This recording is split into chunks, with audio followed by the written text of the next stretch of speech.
जय भीम नमोद्धार साथियों, आप देख रहे हैं सोनू ब्लॉग। मैं हूं आपका दोस्त सोनू निगम। इस वक्त मैं झांसी उत्तर प्रदेश में हूं और आज हमारे साथ खास बातचीत करने के लिए रजनी गौतम है।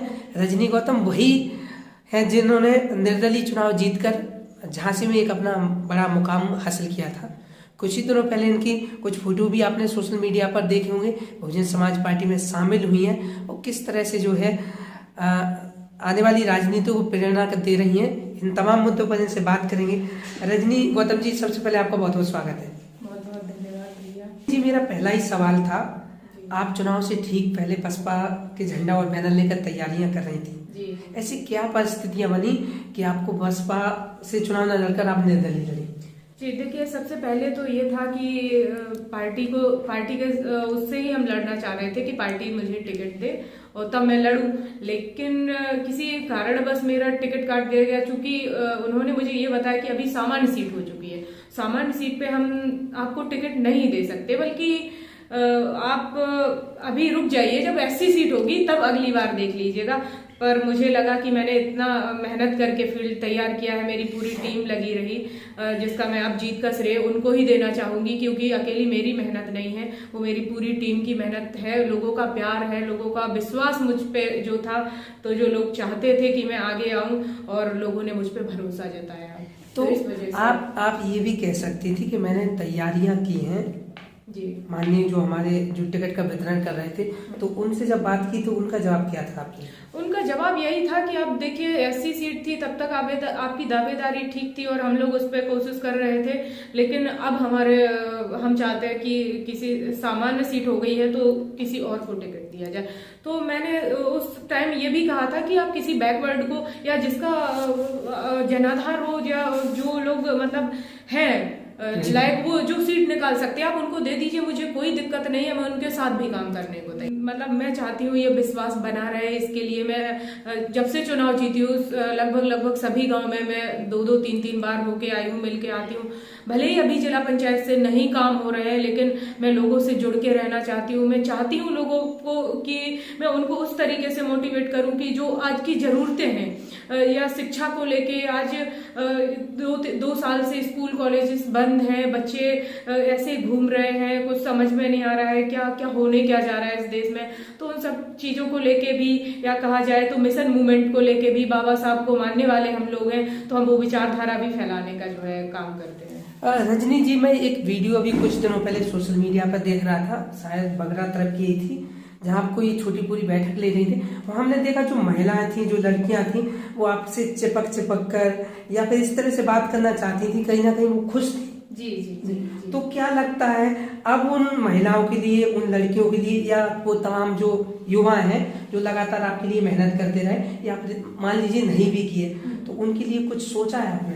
बिल्कुल बिल्कुल, जिनने मेहनत की है उनका तो सादर आभार मैं प्रकट करती हूँ इस चीज के लिए कि लोगों ने मुझे सपोर्ट किया है। मेरी पूरी टीम, हर घर से एक युवा लगा हुआ था, तो युवाओं का जब हम नेतृत्व कर रहे हैं, एक महिला होने के नाते जो हम नेतृत्व कर रहे हैं, तो उस चीज के लिए ये है कि मतलब इतना है कि मैं खुद ये चीज कभी, अगर मैंने ये फील करा दिया खुद को कि मैं नेता हूं, तब फिर वो चीज नहीं रह जाएगी। मैं एक आम लड़की की तरह, उनकी बेटी की तरह या बहनों से उनकी बहनों की तरह मिलती हूँ, तो मुझे अच्छा लगता है। और लड़कियां मुझसे जुड़ती हैं, आज वो देखती हैं, वो कई जगह से मुझे फोन आते हैं, और सिर्फ कहा जाए कि मतलब ऐसी हैं आप दलित हैं, तो दलितों की नहीं, आज सवर्णों की भी बेटियां मेरे साथ मतलब फोन पे कनेक्ट होके कहती हैं, दीदी आप कहीं जाए तो मुझे ले चलना है। तो इस चीज की खुशी है कि कहीं ना कहीं कुछ ही लोग, अगर 10% भी लड़कियां मुझसे इंस्पायर होके आज वो कुछ करना चाहती हैं, तो मुझे इस चीज से बहुत खुशी मिलेगी। और मेरी इच्छा है कि वो लोग आगे आए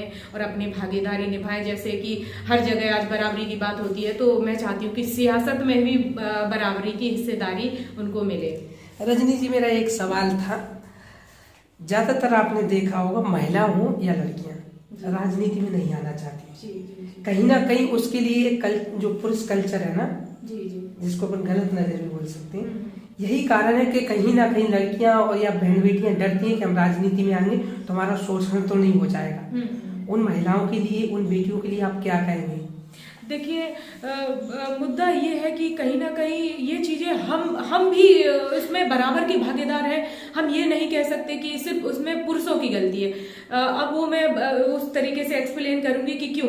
क्योंकि जब मैं निकल के आई हूँ तो कहीं ना कहीं मुझे सबसे पहली फाइट जो है मुझे अपने घर से करनी पड़ी थी। मैंने अपने पिताजी से मैंने लड़ाई करी थी इस चीज को लेके, क्योंकि मेरे घर वाले, जैसे हर माँ बाप की एक सोच होती है या हर घर परिवार की एक सोच होती है कि बेटी है, बड़ी हो गई है, 20-22 साल की, शादी ब्याह करके, तो वो चीज मेरे घर वाले भी सेम वही कंडीशन, क्योंकि मेरे घर वाले भी जो है, हम गाँव से हैं, कोई हमारा शहर में कोई मकान नहीं है, मतलब गाँव में ही रहने वाले हम लोग हैं। तो कहीं ना कहीं जो समाज के जो कहते हैं ना 4 लोग, तो मुझे ये समझ में आज तक नहीं आया कि ये 4 लोग कहने वाले कौन है। तो कम से कम जब आप मुझे सपोर्ट करेंगे तो वो 4 लोगों के आप खुद ही वो जवाब दे सकते हैं। मैं तो दूंगी लेकिन आप ही वो जवाब दे सकते हैं। तो मैंने पहली लड़ाई जो है घर में फाइट करी थी, उसको लेके मैं जब मैंने चुनाव जीता था तो मैंने दादाजी के साथ एक पोस्ट किया था, वो काफी वायरल हुआ था, न्यूज पे भी वो आया था कि मेरे दादाजी का बड़ा सपोर्ट रहा है कि उन्होंने मुझे,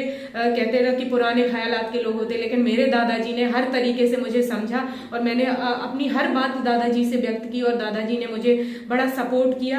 तो लड़ाई लड़ने के लिए मैं आज ये कहना चाहती हूँ कि वो लड़की या वो महिला जो आप हमेशा से देखते आ रहे हैं कि पुरुषवाद आप पे हमेशा से हावी रहा है, तो अगर आप खुद नहीं खड़ी होंगी तो कोई आपको निकालने वाला नहीं है। आपको बोलना पड़ेगा, ये चीजें आपको समझनी पड़ेगी कि आप खुद हैं जो अपना रास्ता खुद बनाएंगी। आपको रोकने वाले आपके घर की 4 दीवारें ही आपको कैद करना चाहेंगी। अगर आप सही हैं और आप खुद को प्रूव कर सकती हैं तो आप निकलिए, वो लड़ाई लड़िए। रजनी जी, मेरा अगला सवाल था, वर्तमान में उत्तर प्रदेश में भाजपा की सरकार है, पूर्ण बहुमत की ओर, जी, तमाम मंत्रियां भी हैं। अगर दूसरे नंबर पर हम देखें तो सपा भी काफी मजबूती से सीट के लिहाज से, वोट प्रतिशत तो बसपा और सपा का बराबर ही रहा था लगभग।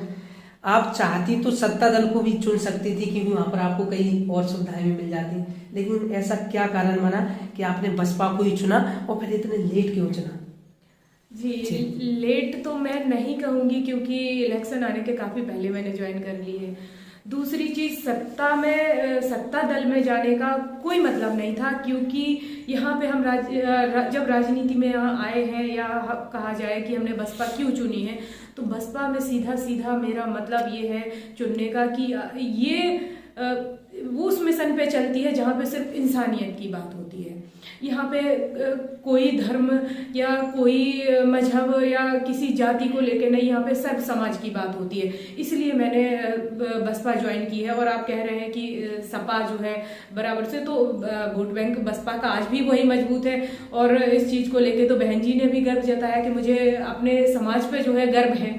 तो आज हमारा जो नेता है, मुझे इस चीज की बड़ी खुशी है कि वो महिला उस टाइम पे निकली और वो लड़ाई उन्होंने लड़ी कि बहन बेटियों को आज आगे, उन्हीं से मैंने जो है मैं भी इंस्पायर हुई हूँ। 2017 में मैंने पहली बार बहन जी को, यहाँ जब बहन जी आई थी झांसी में ही, तो पहली बार मैंने देखा था।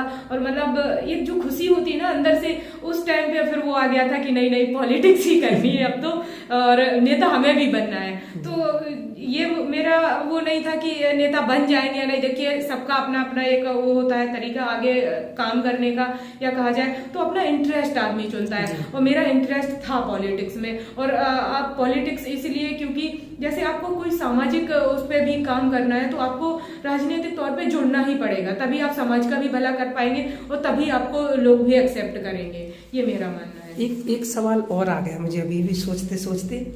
जिस क्षेत्र से आप आती हैं, जिस जगह से, महज आपके गांव से लगभग 5 से 6 किलोमीटर बगरा गांव है, वहाँ बाबा साहब के जो पार्क है उसकी दशा और दुर्दशा बहुत ही गंदी है। बिल्कुल। उसके लिए आपने अभी तक क्या किया है?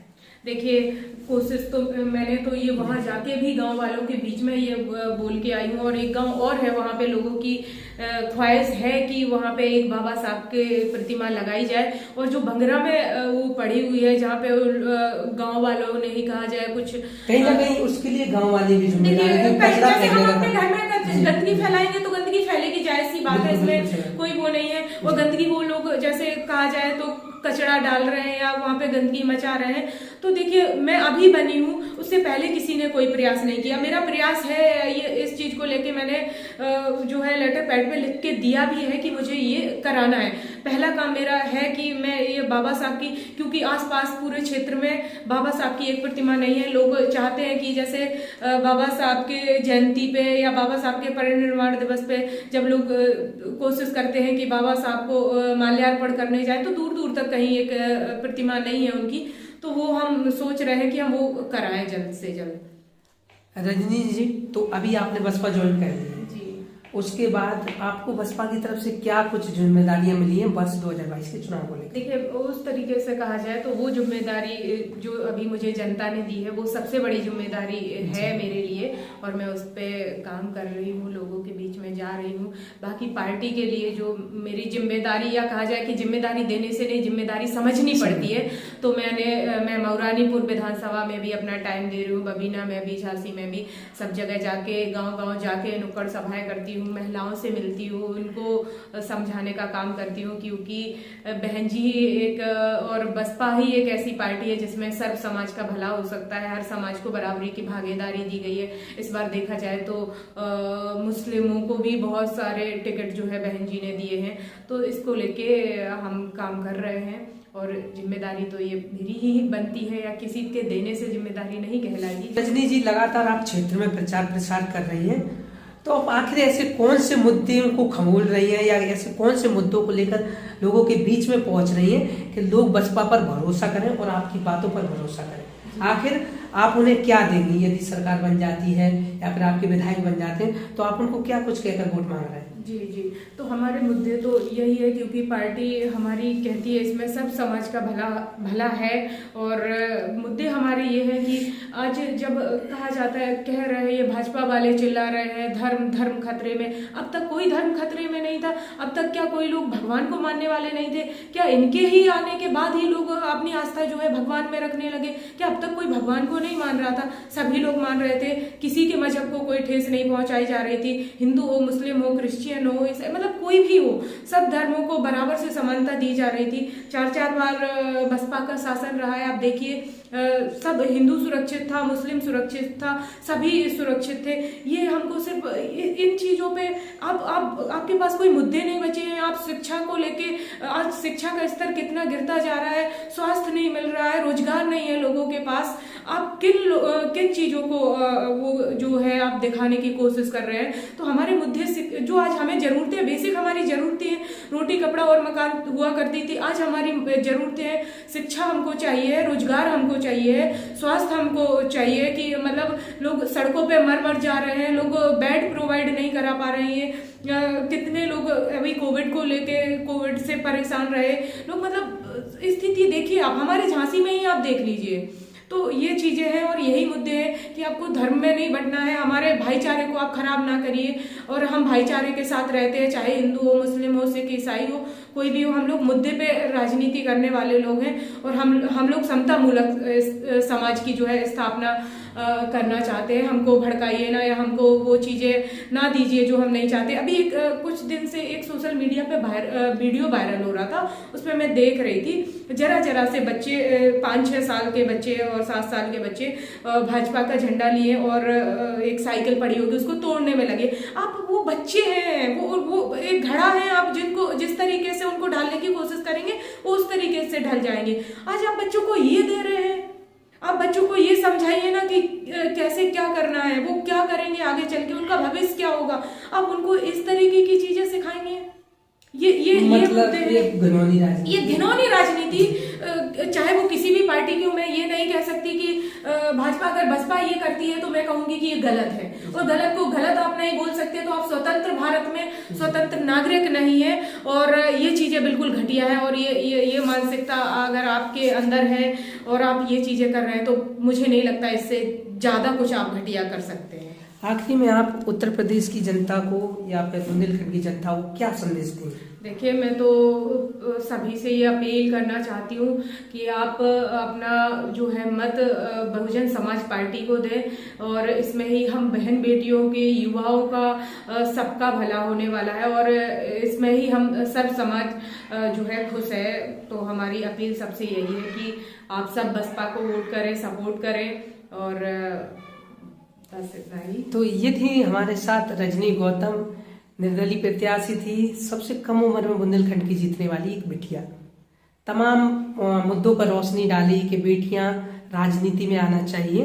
अगर उनको ये लगता है कि वो राजनीति में नहीं बढ़ सकती हैं तो रजनी गौतम को जाना है कौन है।